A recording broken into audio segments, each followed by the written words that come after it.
and to cheer for, and plus an awesome name of Amber Thunderbird. Or wait, it's not Thunderbird. David. Thunderbird. Yeah, dude. That's gonna go at the beginning. That dude, the thunder freaking. I could see a bird. Mid thunder. Take him. That's what it is.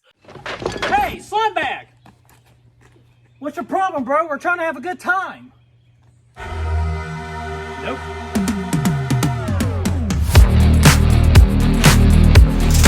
Who the hell are you? What the hell?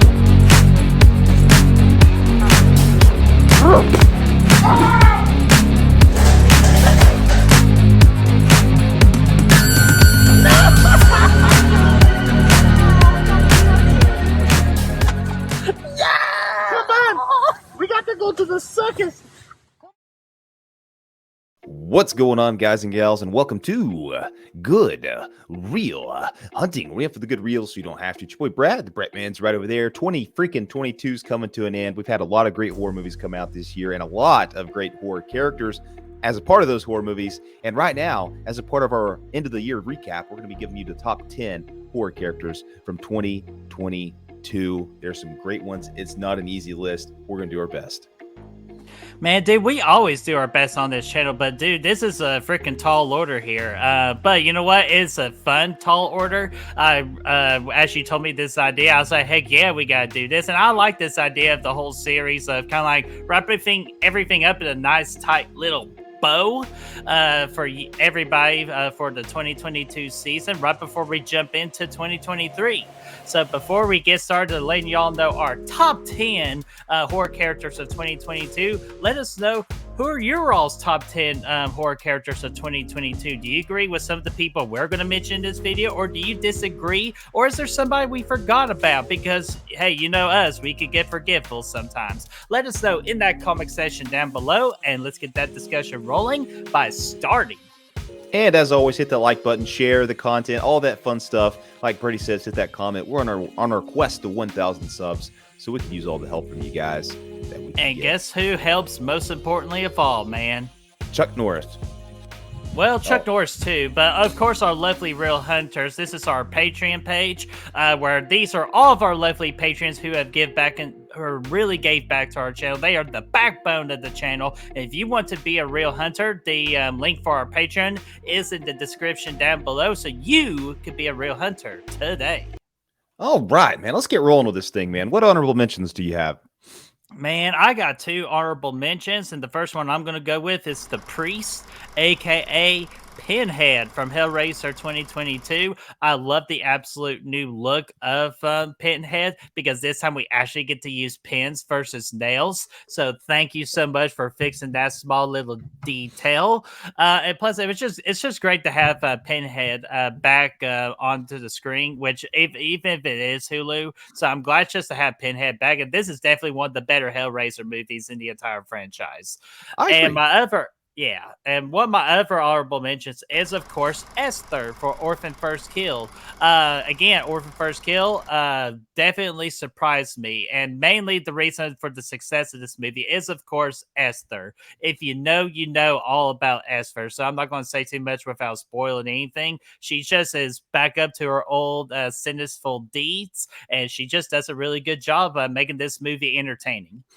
All right, man. I'm going to give you two very good honorable mentions here, starting with Wayne from X, played by Martin Henderson. I thought he was a lot of fun. That movie actually was all the characters were fun. I could have put anybody here. I could have put Brittany Snow here. I could have put Jen Ortega here. They were all really but for some reason, Wayne's the one I resonated with the most. He's the one that he's making people feel his cock and stuff like that. So that was that was fun. He was just an entertaining character, and he gives you two ways to have a long-lasting relationship. Or whatever. Number two for me, though, is going to be you thought you knew what was going here, but you don't, because I changed it, you SOB. We're going to be talking about Noah here from Fresh, played by Daisy Edgar Jones. Okay. Yeah, dude, she kind of was a standout this year for me, and a lot of it is because of this character in this movie. I thought she was really good. She had a lot of chemistry with Sebastian Stan as well. Seeing those two act together was really good. and enjoyable. And I thought, she was definitely a highlight of the year, man, and made that movie was a big part of making that movie great. Yeah, dude, and very good mention, because I think Daisy Edgar Jones is definitely have a bright future ahead of her. So excellent pick. So let's freaking go into our top 10. Before top 10, I'm going to just go ahead and shock the world to everybody. I'm not sure about Brad's list here, but I want to shock the world. No Scream 5 characters for me.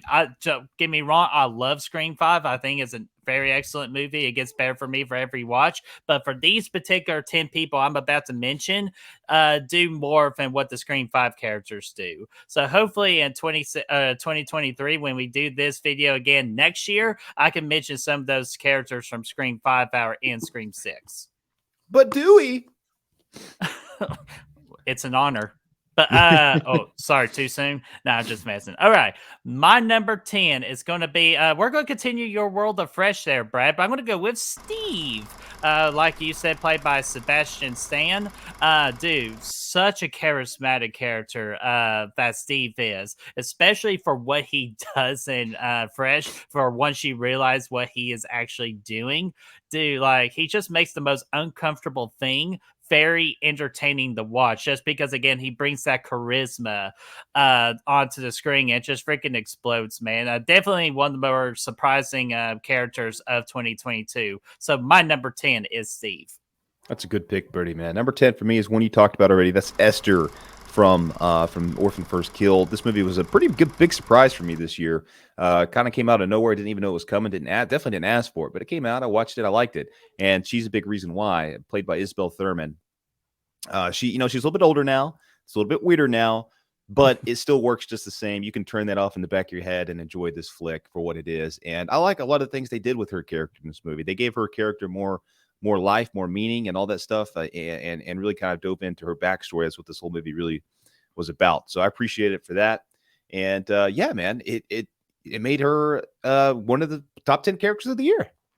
Yeah, damn right. And you know what? She deserves to be there. She almost made mine. Just that Steve character. There was just something about him that I just couldn't get out of my head. You could just say it was a fresh perspective.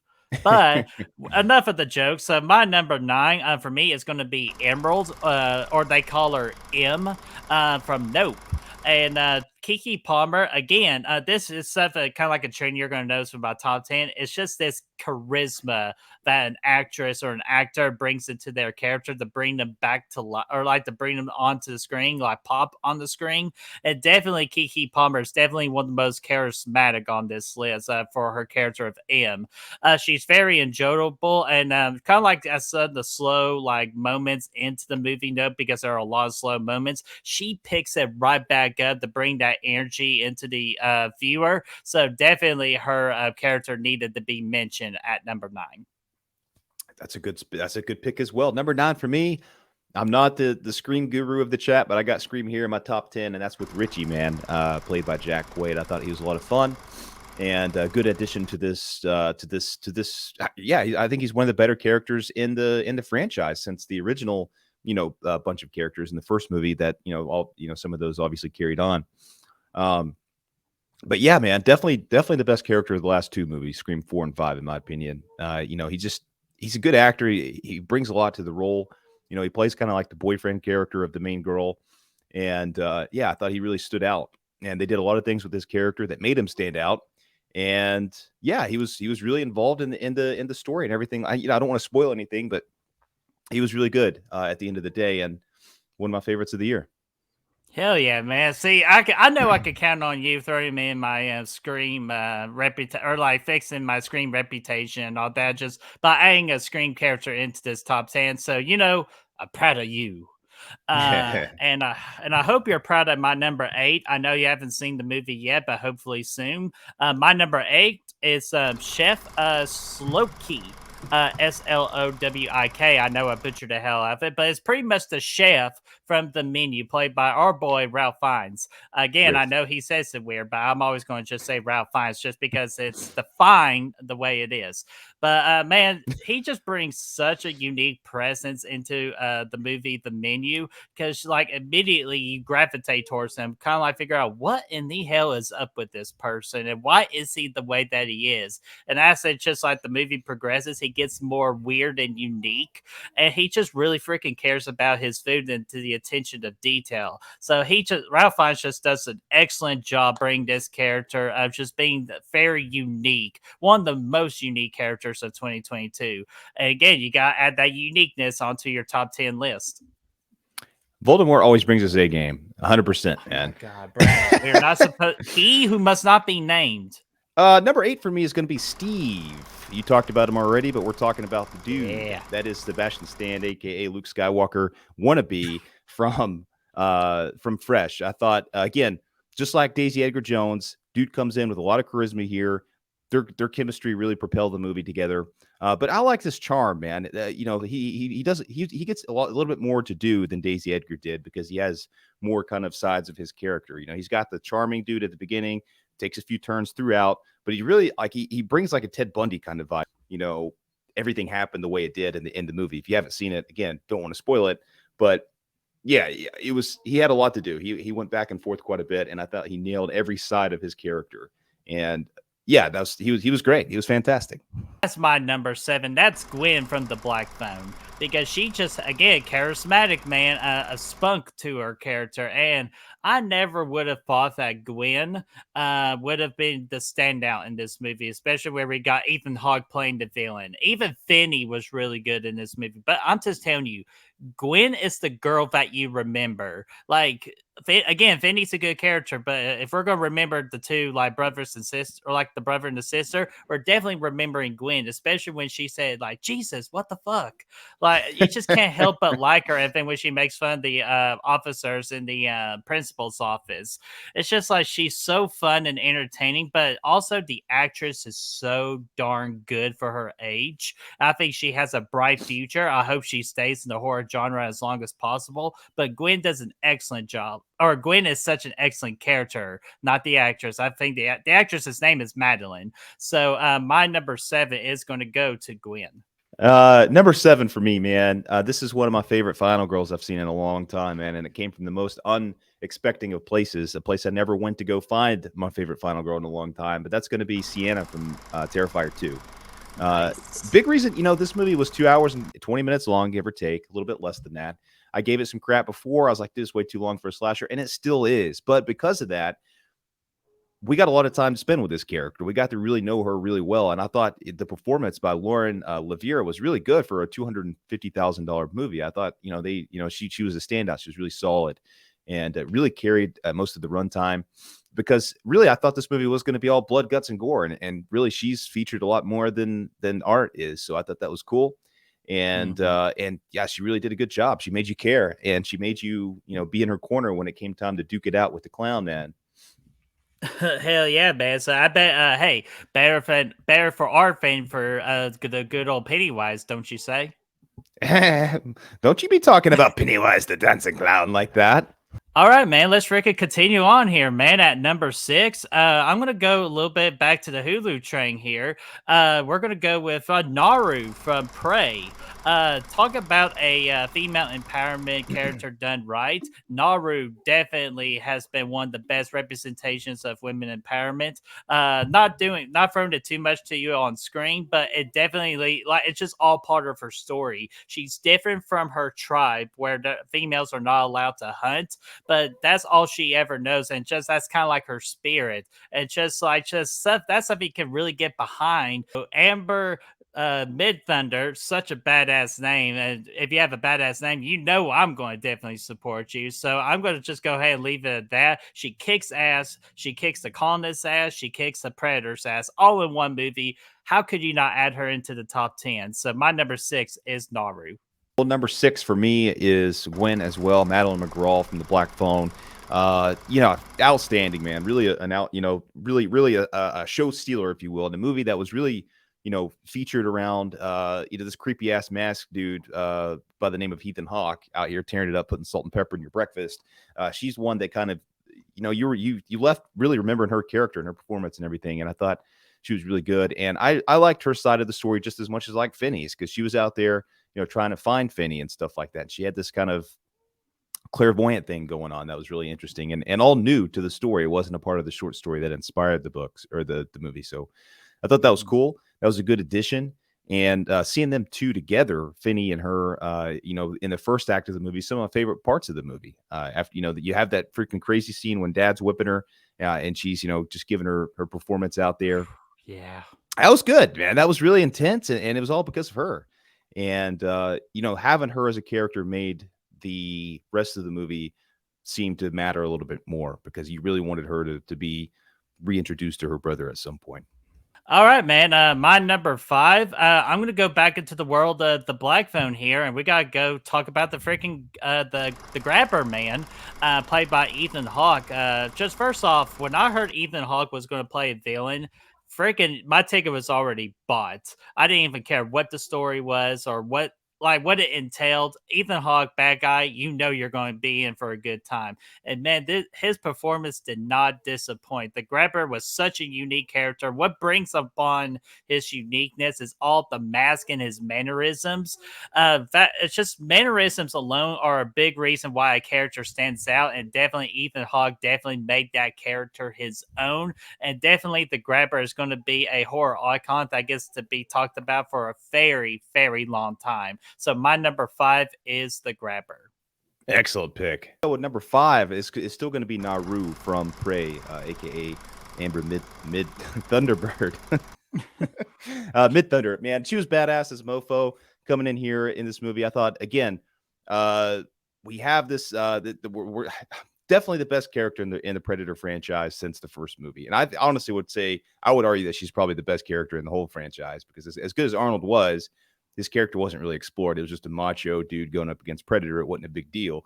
There wasn't anything really else to his character. Whereas Naru here has a lot more depth to her character. She's doing more. She's got a meaning. You know what I mean? She's not just in the jungle, just to be in the jungle. So yeah, I thought that was really good. So whenever she's duking it out with the Predator later in the movie, you can really get behind that. And what I really liked about her too is like how badass she was in these action sequences. A lot of nice sequences of them duking it out. And there was one in particular that was kind of a one take shot where they were just battling it out, and she's chucking freaking axes and stuff. She puts the axe around her hand and does a little boomerang thing. Yeah. So that was pretty cool. A lot of badass stuff like that. She was freaking dope. And yeah, man, it was a highlight. All right, so number 4. Let's see here. Number 4. Ooh, Brad, you're gonna love this one. You ready?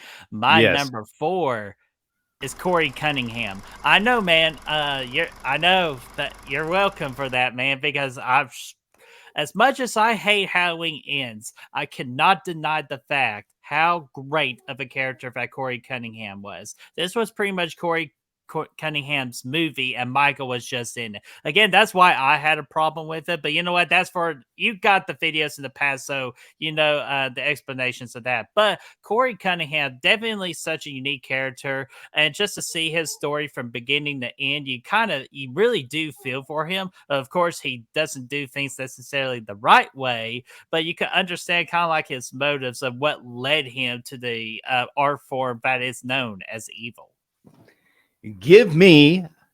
I'm going to jump on that train too. I'm going to move to number 4. Give me the man, the myth, the legend that is Corey S. Cunningham. I think I made that middle initial up, and I don't give a fuck, but I'm here to say that the guy was badass, man. This is probably the most explored character we've seen in the Halloween franchise. Dare I say, have we seen a character explored this much? The most character-driven movie in the franchise. I don't think that's a stretch. I don't think that's a reach. At no point, like Halloween 1, 78. Okay, we have decent characters in there, but they're not really explored that much. You could make the argument for Rob Zombie's Halloween 2. You could throw that in there as a competition for that statement. But I tell you, man, it was really cool to see that, and it was fresh at this point in the trilogy to see this really kind of fall Corey's. Granted, it does kind of suck that he was just introduced to us in this last part of the trilogy. I get that, but it was cool to see that this movie was was focused on a character for someone other than Lori for the first time in a long time. And I think it's better for that. But yeah, so he's my number 4. Dude, yeah, I knew you freaking had him on here. I'm surprised he ain't in your top 3, but you know what? Just better late than never for a character. I'll just say that. So definitely Corey Cunningham needed to be mentioned. So now we are into our top 3. So let's freaking start off strong here. My number 3, Brad, you already mentioned this final girl. I'm going to mention her again, and that's Sienna from Terrifier 2. Yeah, I was worried about the 2.5 hour time length of the movie just because y'all know me. I don't like long movies at all unless if they're worth telling a unique story. This told a damn good story, especially with Sienna, kind of like Brad, you alluded to, that we followed her character a lot in this. And that's, again, refreshing, especially with how damn good Sienna was for a character, for a final girl. Go ahead and put her on the list for a great final girl. Just the first great final girl we've had since, honestly, back in 2013 with Aaron from Your Next. That's how high I'm going to hold Sienna as a final girl. So my number 3 is Sienna. I got to break the news to our girl from Ready or Not, Samara Weaving, that she didn't make your list. But anyway, We're just gonna take care of the other 2. Number 3 for me, man. I almost had Corey here, man, but I went ahead and put the grabber here from Ethan Hawke. I thought he was pretty iconic this year. Great mask from Tom Savini coming in. Nice to see him in the world of horror again, kind of doing some cool ass shit like this, because I thought it was badass and pretty iconic. Because again, Mask was not a part of the short story. They went in, Scott Derrickson added that in, and the performance from Ethan Hawke was pretty freaking terrifying, to be honest with you. He was really scary. Not somebody you want to be playing around with. You don't want to be playing games with him. You don't want to be running away in the woods. Or on the street, the woods. I don't even know what planet I'm on right now, but you don't want to be running down the street away from this guy because he's going to catch you in his black van and he's going to freaking tell you he's going to cut your freaking guts out if you make a move. And I thought that was pretty intense. And yeah, dude, just the way he's so weird. And what I really like about him is he still has a lot of mystique about him. Like, it didn't explain everything about him.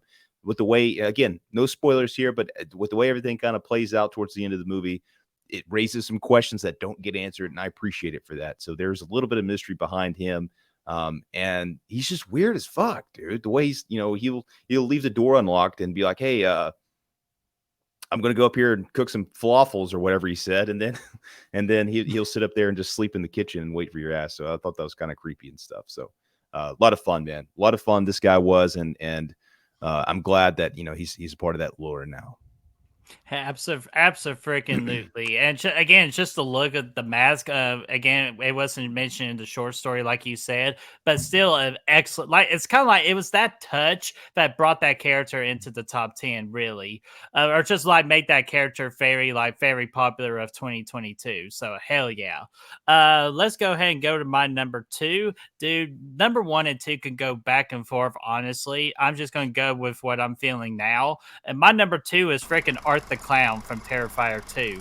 Just when I thought that Art the Clown could not be any more entertaining, damn was I proved wrong. He is twice as brutal and, more importantly, twice as funny, man. Like, you just can't help whatever he does on screen, you're paying attention silently or just freaking laughing your ass off. Like, it's just like, you just don't know with art. That's why you want to keep watching it. If a character can make you keep watching no matter what he does, that's a very effective character right there. And especially with David Howard Thornton's performance as Art the Clown has brought him into legendary horror territory. So I'll go ahead and say right now, Art the Clown is officially a horror icon. Give me the continuation clause once again. Art the Clown is also my number 2 for a lot of the reasons you just said. The dude is freaking a legend, man. He's a legend of the game. I didn't care for the first movie that much. I liked it. I enjoyed it. I thought it was fine. I probably was never going to watch it again. I thought Art was just fine in that movie. He was okay. But he comes in Terrifier 2, though, and he just the guy commands your attention. Or demands, I should say. Like you said, every time he's on scene, you have no idea what he's going to do. Anytime that camera pans over and Art's in the room, you have no idea what's about to happen. Your wildest dreams could not tell you what's about to happen in this room. Some of the craziest kills you'll ever Some of the craziest kills you'll ever see, but also they'll make you laugh. They're so crazy. And the way that Art kind of presents himself as he's freaking skinning people alive or whatever is just it's pretty entertaining, like, to say the least. The kills are nasty, practical effects, which is cool, but that's for another time. But yeah, he's out there and really just makes you just wonder what the hell he's going to do next the whole time. And like you said, he's funny as hell when he's in this little Halloween store at some point in the movie, and he's kind of stalking Sienna. He's back there playing with all the toys in the back, like little rattlers and stuff, and just trying to get her attention. Shit like that is just hilarious. And hey man, if you're gonna put that in your mouth, you better pay for it. All the little stuff like that, man. His little sunglasses he puts on, the way he kind of messes with people, and the way he kind of sets up his work, to let other people see. It's really cool stuff. And they did some again, they did some fun stuff here to add to his mythology in the second movie, to kind of add on to his character, build on to his character. So I thought that was really cool. And yeah, dude, big standout. Did not expect him to be anywhere near the top of this list, but after watching the movie, he is. Yeah, and from the tier stream that we did of 2022 movies, you talking how much you love Terrifier 2 and Art the Clown, it made me happy because I never would have thought you would have loved the character or the movie that much in the second one. So hell to the yeah, man. So as difficult as that was to put him at number 2, but damn, number 1, it has to go with Pearl. Pearl from X and from her own movie Pearl. Just definitely such a damn unique, such a very intriguing character, especially in X, where she's all old and all that. Like, damn, an old freaking murderer and freaking just want to get her freak on like that. Like, man, I gotta know more about this chick, and that's where we get Pearl, and we got to know all about her descension into madness, which Brad already knows. I love movies like that where we get to see somebody from normal that goes absolute batshit crazy at the end. As plus, what really seals it for me is that 9-minute monologue in Pearl. That is what clinched her number 1 onto my top 10 list for best horror character of 2022. Man, Pearl is such a damn good character, man. Like, I can't say enough nice things, or we'll be here enough for 30 minutes. I'll take Pearl at number 1 as well. It was an easy decision. I did kind of bounce back and forth with Art and her, but at the end of the day, when you really think about it, she's the best, hands down, clear cut favorite here. Because again, she's got an advantage. She's got 2 movies, which is, obviously not fair to the others, but that's okay, because if I just would have taken X, she probably wouldn't have been in the top 10. Like, it was interesting to see her murking people as an older lady. That was cool. That was an interesting decision, and made X stand out. But I wouldn't have said, no, that's my favorite. But then when Pearl came out and really built onto that and made us understand why she is the way she is in X, it made her character that much better in X, and also made a freaking Pearl fantastic because of how story or character driven this movie was. It really was a character study, all about her, really nothing about nothing else. And yeah, she really got to get fleshed out there from the beginning, and we could see, why she is, again, why she has FOMO, like, as much as she does. That's her middle name is FOMO, and we can see why after watching Pearl. So that's really cool. Like you said, that monologue, that uncut freaking 10 minutes straight dialogue was fantastic. It's 9 minutes, whatever. Was really, really good. Some of the best acting I've seen all year, especially in the horror genre. I would think that scene would probably take the cake. Hell yeah, man. And that is our top 10. And dude, was such a tough list, man. Like, if you could probably ask us a year from now, our top 10 for this particular ranking will definitely change. And of course, again, before we go, go? Why are you going? I didn't do anything. Oh, sorry. My inner Pearl came out there. Again, let us know, guys, of your top 10 in that comment section down below. We love to always get that discussion rolling for you guys. Yes, and if you want to find a good reels, you can do so by finding us on Facebook, Instagram, Twitter, Letterboxd, TikTok, and Patreon. Those are links for you to find right down below.